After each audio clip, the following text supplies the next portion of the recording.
Hello guys, welcome back to our channel. నేను మీ లావణ్య. ఈరోజు అయితే simple and quick cabbage fry అయితే నేను చేస్తాను. ముందుగా స్టవ్ ఆన్ చేసి దానిపైన కడాయి పెట్టి 3 టేబుల్ స్పూన్ ఆయిల్ అయితే యాడ్ చేశాను.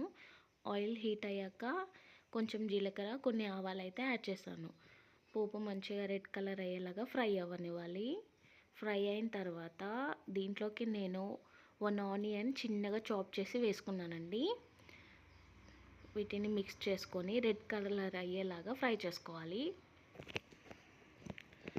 తర్వాత దీంట్లోకి కొన్ని పచ్చిమిర్చి అయితే నేను వేసుకున్నాను. ఒక 5-6 పచ్చిమిర్చి అడ్డంగా కట్ చేసి వేసుకున్నాను. వీటిని కూడా ఫ్రై చేసుకోవాలి ఆయిల్లో. తర్వాత కొన్ని కరివేపాకు రెమ్మల్ని కూడా యాడ్ చేశాను. తర్వాత 1 టేబుల్ స్పూన్ పసుపు అయితే యాడ్ చేశాను. వీటిని మిక్స్ చేసుకోవాలి. తర్వాత 1 tablespoon ginger garlic paste అయితే యాడ్ చేశానండి. వీటన్నింటినీ మంచిగా 1 మినిట్ పాటు మిక్స్ చేసుకోవాలి. అల్లం వెల్లుల్లి పేస్ట్ అనేది పచ్చివాసన పోయే విధంగా మిక్స్ చేసుకోవాలి. తర్వాత మనం ముందుగా చిన్నగా చాప్ చేసుకున్న క్యాబేజీ ఉంది కదండి, అది యాడ్ చేయాలి దీంట్లోకి. నేనైతే ఒక 1/2 కేజీ క్యాబేజీని అయితే తీసుకున్నాను. వీటన్నింటినీ మంచిగా మిక్స్ చేసుకోవాలి. ఆఫ్టర్ దీంట్లోకి 1 టేబుల్ స్పూన్ సాల్ట్ అయితే యాడ్ చేసి మిక్స్ చేసుకున్నాను. తర్వాత దీంట్లోకి వాటర్ అనేది ఏం యాడ్ చేయాల్సిన అవసరం లేదండి. ఆల్రెడీ క్యాబేజీలో వాటర్ అనేవి ఫామ్ అవుతూ ఉంటాయి, దాంతో ఉడికిపోతుంది. వీటిని 10 మినిట్స్ పాటు ఉడకనివ్వాలి.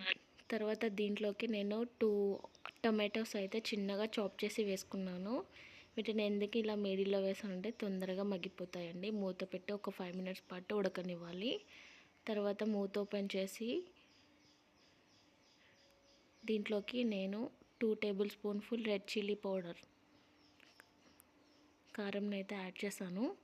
తర్వాత కొంచెం కొత్తిమీర, సన్నగా చాప్ చేసిన కొత్తిమీర, నెక్స్ట్ వేయించి పెట్టుకున్న ధనియా పౌడర్ కూడా యాడ్ చేశాను.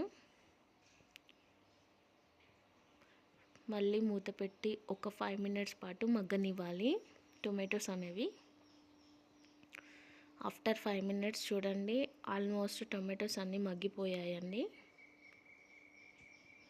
ఇలా మిడిల్లో వేస్తాంటే తొందరగా మగ్గిపోతుందండి టొమాటో. తర్వాత వీటన్నింటినీ మంచిగా మిక్స్ చేసుకోవాలి.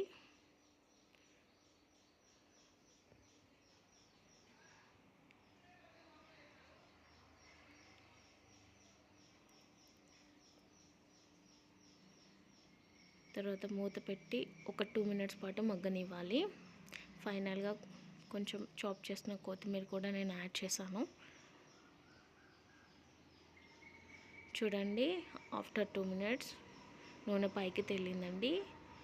ఆల్మోస్ట్ క్యాబేజీ కర్రీ రెడీ అయిపోయింది.